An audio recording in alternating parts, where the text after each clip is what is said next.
So let's revisit a problem I've talked about and brought up in the past, and I even asked Coach Kelly about it leading into this Arkansas game. It's, can this LSU defense stop a dual-threat quarterback? Well, they've had 2 exams, and I would say that they have failed both of those exams. I'd give them a D+, I think, for those 2. First, you had the Florida State game. Jordan Travis was the quarterback in that one, and he ate.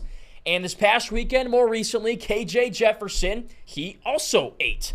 Those guys shredded this LSU defense. So whatever problems they had in the first week of the season, I wanted to ask, what was done specifically to avoid a replication of that first week showing, in which resulted in a big LSU loss to Florida State, of course. And obviously, Coach Kelly's not going to give me a direct answer because, they got to hide their plays and they don't want to tip their hand on, what they're doing.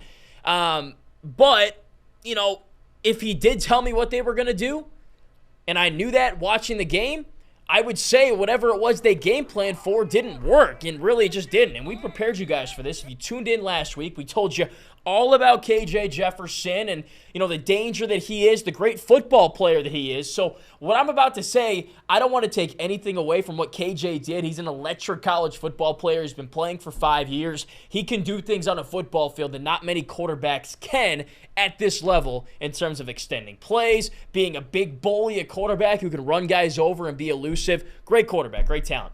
His numbers, 21 of 31 passing, 289 yards passing, 3 touchdowns, 2 picks.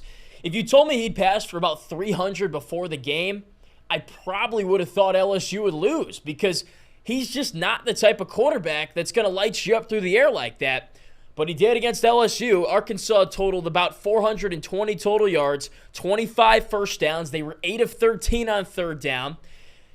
So they moved the football. Not just with KJ Jefferson, but they ran the ball well. These receivers got open all night long, so it wasn't a case of like a couple of big plays here and there. It was consistent movement down the field. And all I'm going to say is this. I think 8 out of 10 times you lose this game. Arkansas left so many points on the field. They blew so many opportunities. They had 11 penalties in this game.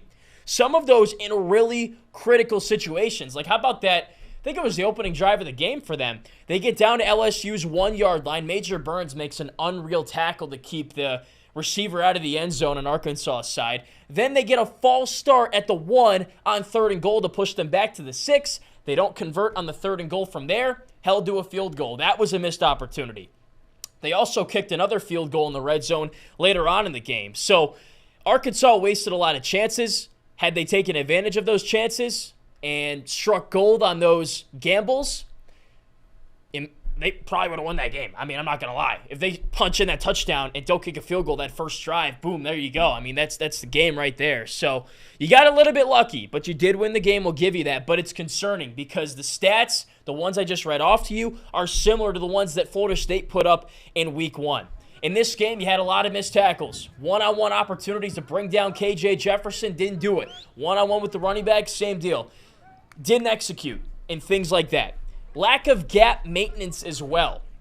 What that is when you're rushing 4 or 5 guys, they're not holding their lane, which allowed KJ Jefferson to maneuver in the pocket, kind of shimmy around, extend plays, and run, and also pass. So you didn't have that as well. And he's probably the best quarterback in the country at extending plays. The way he communicates non-verbally with his receivers, the way that he obviously can run with the ball. He's a good combination of size and speed. That is his strength, and you let him play to his strength because you didn't maintain your gaps. I thought the D-line also got pushed around a little bit in the run game. Like, there were certainly some bright spots from them, but there were also times where Mason Smith is getting pushed back 4 yards. Jordan Jefferson is getting pushed back 4 yards. You can't have that, and it's a good Arkansas offensive line, but still, I mean, when they have the ability to not only move the football through the air like they did, but also pick up 6 and 7 yards on the ground, that's a problem. And obviously, the secondary is still a problem. You had Denver Harris get beat one-on-one. You had Zy Alexander get lost on a play where KJ stepped up in the pocket, threw it down the sideline. Alexander was thinking he was going to come in and tackle KJ, and KJ's like, yeah, come on in, brother. And he just lofted it right over his head for, I think that was the game game-tying touchdown at the time. So you don't have that cornerback that is locked down. You don't have the corner that other quarterbacks are like, maybe I shouldn't throw it to him or that side of the field. You don't have that. Alexander struggled. He's coming from the FCS. Coach Kelly said he's still learning, and, fair. Everyone's still developing and learning throughout the season, but mistakes like that, it doesn't matter what level you're playing at. Your job is to cover somebody one-on-one, man-to-man, not to go and somehow teleport 20 yards to the line of scrimmage and make a tackle. Major Burns did his job. His man wasn't open, but Alexander's was. So we've really got some problems with this defense. As I said, they got a little bit lucky. Arkansas certainly helped them out in some situations. There were some positives, though. I liked the pressure they got on passing plays. Jordan Jefferson got some leverage. He forced an interception. Harold Perkins had one of those plays where NFL scouts are like, yes, that's why I came to watch LSU play, when he had that sack at the end of the first half there to go into the halftime locker room.